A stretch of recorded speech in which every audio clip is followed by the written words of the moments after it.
Hi there, it's John and welcome to the channel. It is Monday, December the 9th, down with my big blue mug in my basement around 5 o'clock in the morning.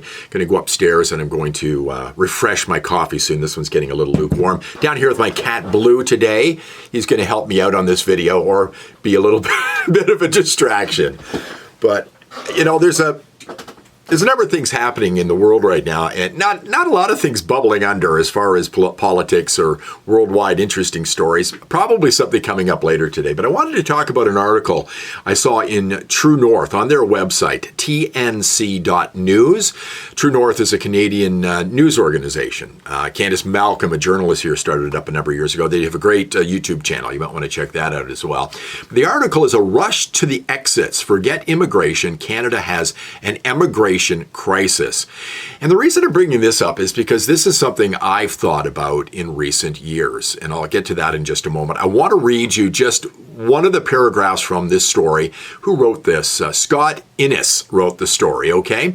Emigration is the flip side of the immigration issue, a side that has been largely ignored. Statistics Canada estimates that more than 104,000 people left Canada in 2023-2024, a number that has been rising for the past few years. Another study put the number of Canadian citizens living abroad in 2016 at between 2.9 million and 5.5 million, with a median scenario of 4,038,700, or about 12.6% of the Canadian population that year, the latest for which this kind of analysis exists. That's a lot of people. We've got a population here of about 4 million people. So why am I bringing this up? Because this is something I've thought about quite a bit.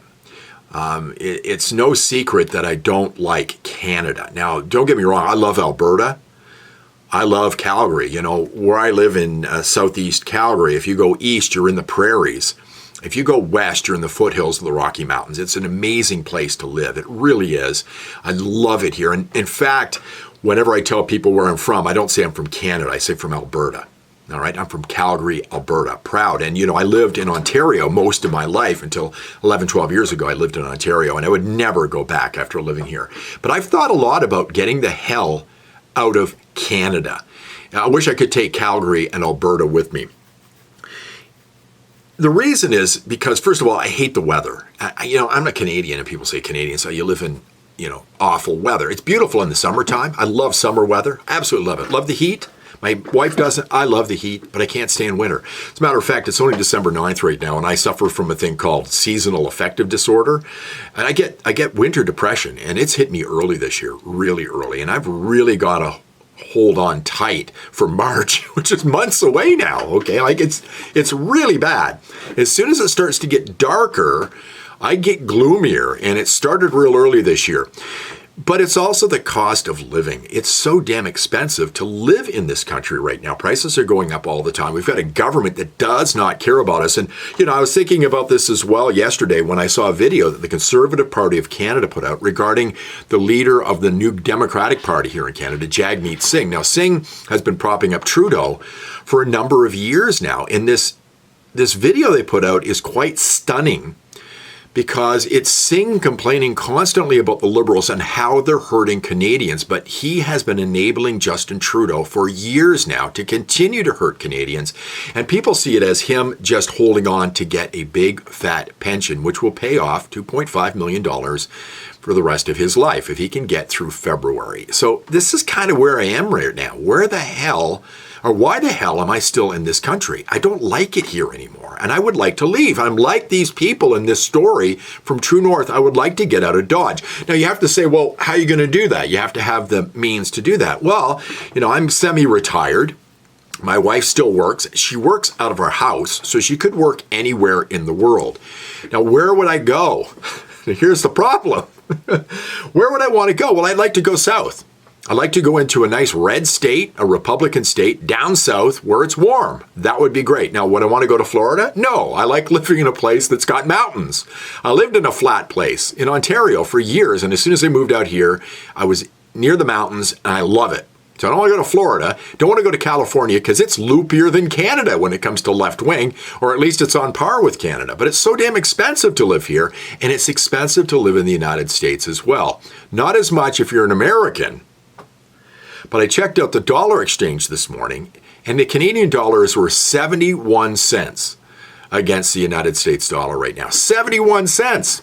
I had some friends over on Saturday, and for years we've been talking about going on a mountain bike trip to Moab, Utah. Moab's sort of one of those meccas, kind of on my bucket list for mountain biking. And we were going to do it about 4 years ago, but unfortunately something happened that kept us from going into the United States at that point.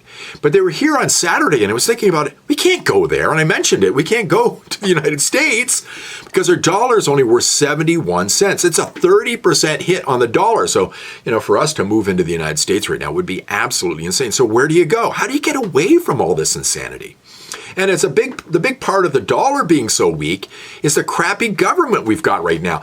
I was talking to somebody the other day. I think I was taking a cab ride. And they mentioned a few years back, I think it was Stephen Harper was our prime minister at the time, our dollar was on par or maybe a few cents better than the United States for a very short time. So things are bad here. Canadians are leaving. I want to leave. But do I want to fly overseas? No, I don't think so. I don't think I want to go that far. We have a good relationship with the United States. I feel very much a kinship with Americans. We're very much the same. Except where we live, where it's ice cold all the time, almost, it seems, or at least, 9 months of the year. And here in Calgary, we basically have summer and then we go into winter pretty quick before spring pops up. So that's just the way I'm feeling. That's a lot of people leaving Canada because people are thinking the same way as me. If you're a Canadian, let me know if you had this thought. I want to get out of Canada because I just don't like it here anymore. I don't like how much it costs anymore. I want to move somewhere where I feel more free. I haven't got government oppression. I mentioned the other day, I felt like I'm always under attack here. Are you feeling the same way? And if you're from somewhere else, let me know. Is there a good place I can go that's warm, that I don't have to worry about dollar exchange absolutely destroying me with a 30% reduction in salary coming into the house?